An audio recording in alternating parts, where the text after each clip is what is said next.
గ్రహాలు, ఉపగ్రహాల గురించి మనం చిన్నప్పుడు నేర్చుకున్నాం సోషల్‌లో. అంటే ఉపగ్రహం అనేది గ్రహం చుట్టూ తిరుగుతూ ఉంటుంది. ఈ ఉపగ్రహానికి కూడా గ్రహాలు ఉండడం వేరే సంగతి. అంటే ఏదైనా ఉపగ్రహం అనంగానే గ్రహాన్ని ఆధారం చేసుకొని దాన్ని చుట్టూ ఉండేది. గ్రహానికి స్వయం శక్తి ఉంటుంది. స్వయం ప్రకాశ శక్తి ఉంటుంది. ఉపగ్రహానికి దాన్ని ఆధారం చేసుకొని దాని చుట్టూ తిరగడం ద్వారా తన ఉనికిని కొనసాగిస్తూ ఉంటుంది. ఇది మనం సోషల్‌లో, ఖగోళ శాస్త్రంలో మనం నేర్చుకున్నాం. చూస్తాం. మనుషుల్లో కూడా ఈ గ్రహాల్ని, ఉపగ్రహాల్ని మనం చూడొచ్చు. అంటే గ్రహం అంటే ఇక్కడ ఎవరైతే స్వయం ప్రకాశ శక్తి వాళ్ళ ప్రతిభా విశేషాలతో, వాళ్ళ స్వయం నిర్ణయాలతో, వాళ్ళ తెలివితేటలతో, వాళ్ళ చొరవ, ధైర్యము, దూసుకుపోయే తత్వం, ముందుండే తత్వం వీటితోటి ఎవరైతే ఉంటారో వాళ్ళని గ్రహాలుగా మనం పేర్కొంటే, వాళ్ళని నమ్మి వాళ్ళ చుట్టూ కొంతమంది చేరే వాళ్ళని ఉపగ్రహాలుగా మనం చెప్పొచ్చు. అంటే వాళ్ళని ఆధారం చేసుకొని మాత్రమే వీళ్ళు ఉండడం మనం చూస్తాం. ఉపగ్రహాలు. అంటే ఫలానా వ్యక్తి గ్రహం అనుకుంటే వాడికి ఉపగ్రహాలుగా ఉండడం కొంతమందిని మనం చూస్తాం. అంటే ఇతను ఈ ఉపగ్రహంగా మనం చెప్పుకునేటువంటి వ్యక్తులు ఇండివిడ్యువల్‌గా ఏ పని చేయలేని పరిస్థితిగా ఉంటారు. ఎక్కడికి వెళ్ళలేని పరిస్థితిలో ఉంటారు. ఏ నిర్ణయము తీసుకోలేని పరిస్థితిలో ఉంటారు. ఎక్కడికైనా వెళ్ళదలుచుకున్నప్పుడు, ఏదైనా నిర్ణయం తీసుకోవాల్సినప్పుడు వీళ్ళు మరొకరి సహాయం లేకుండా చేయలేని పరిస్థితి. ఈ రకంగా ఇతరుల మీద ఆధారపడే తత్వం ఉన్నవాళ్ళని మనం ఉపగ్రహాలుగా మనం పేర్కొనొచ్చు. వీళ్ళంతట వీళ్ళు ఏ పని చెయ్యరు. ఏ నిర్ణయాలు తీసుకోరు. ఎక్కడికి వెళ్ళలేని పరిస్థితి. ఈవెన్ ఏమీ తినలేని పరిస్థితి. ఈ విధమైనటువంటి పూర్తి ఆధారపడే తత్వంతో కొంతమంది బాల్యం నుంచి పెరగటం కారణంగా ప్రాథమిక స్థాయి నుంచే అంటే మనకి ఇల్లు మొదట యూనివర్సిటీ అని చెప్పుకున్నాం. అక్కడ ఆ ఉపగ్రహంగా పెంచబడితే వీళ్ళు జీవితకాలం ఉపగ్రహంగానే ఉండాల్సొస్తుంది. అంటే ఎవరినైనా ఆధారం చేసుకొని జీవించాల్సొస్తుంది. మనగలగాలి మనగాల్సిన మనగనగాల్సిన పరిస్థితి వస్తుంది. ఒక నాయుడు చుట్టూ ఉండడం. మామూలుగా ఫ్రెండ్స్ అయితే ఒక ఫ్రెండ్. వాడు అన్ని పనులు చేస్తుంటే వాడు కూడా వీళ్ళుంటారు. వీళ్ళు స్వయంగా ఏ పని చేయలేని పరిస్థితి. స్వయంగా నిర్ణయాలు తీసుకోలేని పరిస్థితి. అతనికున్న ఆ లక్షణాలన్నీ కూడా అదే స్వయం ప్రకాశ శక్తి అనుకుంటే వీళ్ళకది లేకపోవడం కారణంగా ఆ ప్రకాశ శక్తి కోసం వీళ్ళు దాని చుట్టూ ఆధారపడతారు. ఎక్కడికైనా వెళ్ళాలన్నా వాళ్ళే ప్రోగ్రామ్ పెట్టాలి. పెడితే వాళ్ళు కూడా వీళ్ళుంటారు. లేదంటే వీళ్ళు ఇంట్లో ఉంటారు. వీళ్ళ పనేదో వీళ్ళు చూసుకొని ఇంట్లో ఉంటారు. ఎక్కడికి వెళ్ళే పరిస్థితి లేదు.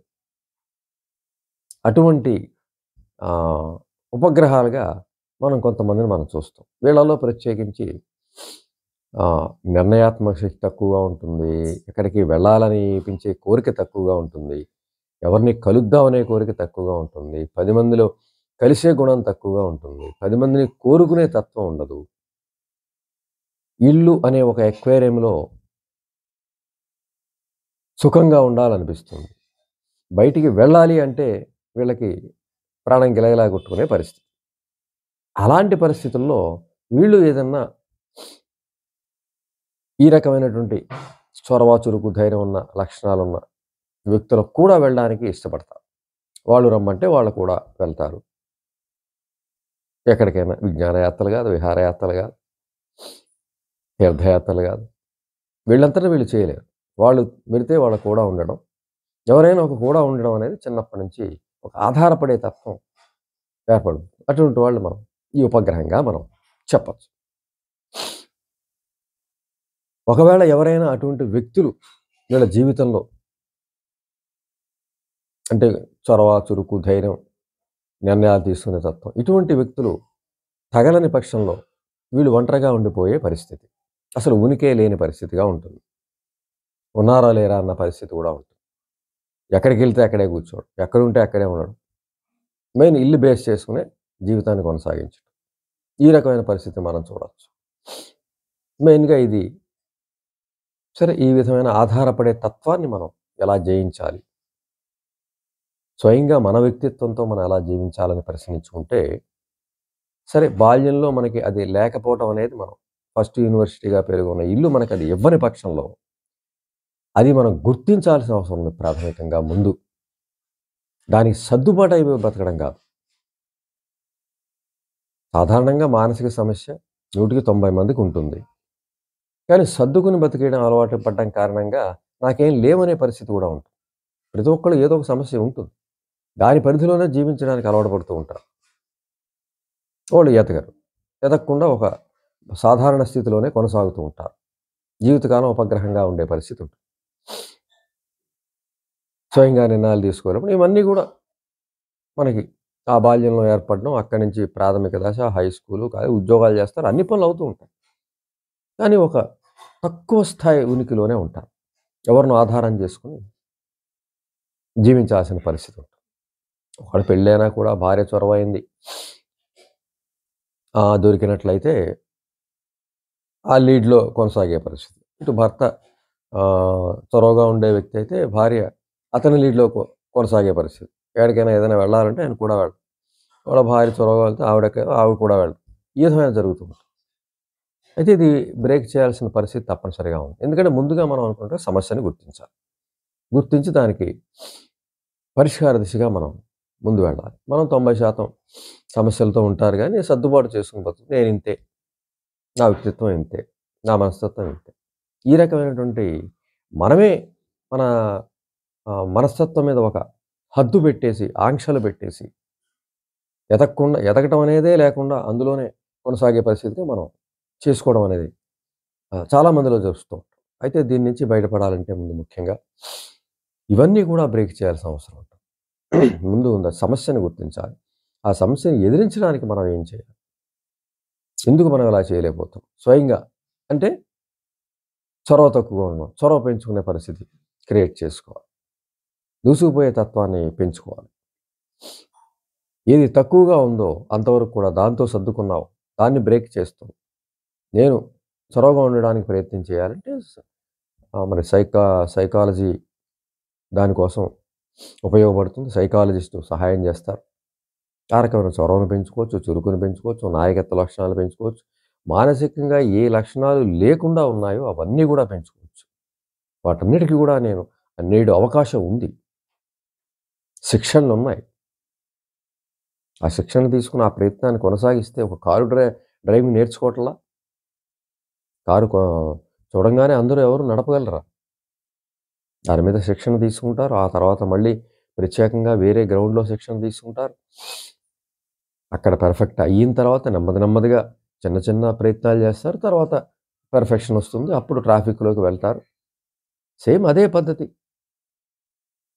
అ, ఆలు ఎలా నేర్చుకుని పాఠాలు చదువుతామో, ఏబీసీడీలు ఎలా నేర్చుకుని పాఠాలు చదువుతామో, గొప్ప రచయితలు కావచ్చు, గొప్ప పాటలు సృష్టించొచ్చు. ఇవన్నీ కూడా ప్రారంభం నుంచి మనం ఆలోచించాలి. అలా ఇక్కడ కూడా మనం ఏదైనా సమస్యతో బాధపడుతుంటే దాని ప్రారంభం కొద్దిగా ఊనమాల దగ్గర నుంచి నేర్చుకోవడంలానే ఉంటుంది. అలా ప్రయత్నం చేసి తీరాలి. అలా ప్రయత్నం చేసినప్పుడు తప్పనిసరిగా అది సాధ్యం అవుతుంది. అంటే ఇంతకుముందు లేని వాటికి మనం ప్రతి ప్రయత్నంలో కూడా కొనసాగించొచ్చు. అలాగే మనకున్న కొన్ని ఇంట్రెస్ట్‌లు వాటిని మనం అణిచేస్తాం. అలా కాకుండా ఆ ఇంట్రెస్ట్‌ని బేస్ చేసుకొని దానికోసం కృషి కొనసాగిస్తే దానికి సంబంధించిన పనులు మనం ఇంపార్టెంట్‌గా భావిస్తే ఇప్పుడు ఒక సింగర్ ఉన్నాడు. ఏదో ఇంట్లో పాడుకుంటూ ఉంటాడు. దాన్నేం పెద్ద ఇంపార్టెంట్‌గా భావించడు. అతనికి ఎవరైనా పాట పాడే మిత్రుడు కలిస్తే అతనే ఏమన్నా ప్రోగ్రామ్స్ తీసుకెడితే, అతనే ఏదన్నా అవకాశాలు ఇతనికి కల్పిస్తే, ఇతను వాటిని వినియోగించుకుంటాడు తప్ప, తనకి తను స్వయంగా అవకాశాలు వెతుక్కోడు. తనకి తను స్వయంగా వెళ్ళడు. ఊళ్ళో పక్క సందులో పోటీ జరుగుతున్నా సరే. అలా కాకుండా ఆ ప్రతిభ ఏదైతే ఉందో దాన్ని అత్యంత ప్రాథమిక అవసరంగా ఇంపార్టెంట్‌గా భావించినట్లయితే అది ఎక్కడ జరుగుతున్నా వెళ్ళే పరిస్థితి రాదు. ఎంత దూరంలో జరుగుతున్న ఆ పాట నాకిష్టము అనుకుంటే, ఆ పాటకి సంబంధించిన ఎటువంటి ప్రోగ్రామ్, ఎటువంటి వ్యక్తులు కలుసుకోవాలన్నా, ఎటువంటి దానికి సంబంధించిన పుస్తకాలు కొనుక్కోవాలన్నా, దానికి సంబంధించి వ్యక్తులు కలవాలన్నా, నువ్వు ప్రాథమికంగా మనసుకి ఇంపార్టెంట్‌గా భావిస్తున్నావు, అత్యధిక ఇంపార్టెన్స్ ఇస్తున్నావు అంటే చొరవ పుడుతుంది. వ్యక్తిత్వం పుడుతుంది. ఇండివిడ్యువాలిటీ పుడుతుంది. అది నిన్ను నడిపిస్తుంది. ముందు నువ్వు మనసును నడిపించాలి. దానికి నడక నేర్పాలి. దానికి పరుగు నేర్పాలి. అప్పుడు అది నిన్ను పరిగెట్టిస్తుంది. అప్పుడు నువ్వు ఎవరు కూడా వెళ్ళే పరిస్థితి లేకుండా సొంతగా వెళ్ళే పరిస్థితి నీ మనసే క్రియేట్ చేస్తుంది. ఆ వ్యక్తులు పరిచయం అవుతారు అందులో. నువ్వు చేస్తున్న కృషిలో వ్యక్తులు పరిచయం అవుతారు.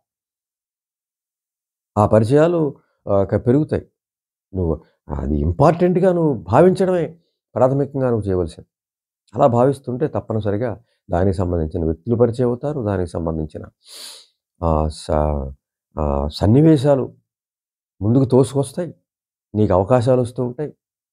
నువ్వు ఊరికనే ఎవరు కూడా ఉండే పరిస్థితి లేకుండా నీ అంతట నువ్వే 10 మందిలో వెళ్ళే పరిస్థితొస్తుంది. చొరవొస్తుంది, ధైర్యమొస్తుంది, ఇండివిడ్యువాలిటీ పెరుగుతుంది, అవకాశాలు పెరుగుతాయి. అంతకుముందు ఆధారపడే తత్వం నుంచి తప్పనిసరిగా నీ కాళ్ళ మీద నువ్వు నిలబడే పరిస్థితి, నీ ఇష్టం మీద నువ్వు నిలబడే పరిస్థితి, నువ్వు ఏమనుకుంటే అది చేసే పరిస్థితి, ఇవన్నీ గూడా వస్తాయి. కాబట్టి తప్పనిసరిగా మన సమస్యను ముందు గుర్తించి, ఉపగ్రహ స్థాయిలో ఉంటే, ఒకళ్ళ చుట్టూ తిరిగే పరిస్థితి ఉంటే, ఒకడు దొరికితేనే జీవితం అనుకునే పరిస్థితి నుంచి బయటికి వచ్చి, తప్పనిసరిగా దాన్ని బ్రేక్ చేసి, అద్భుతమైనటువంటి జీవితం ఎదురు చూస్తూ ఉంటుంది. అందరికీ గూడా ఆ జీవితంలోకి వెడుతూ, స్వయం ప్రకాశ శక్తితోటి చక్కగా ఉండడం అనేది జీవితం యొక్క బాధ్యతగా మనం గుర్తించాలి.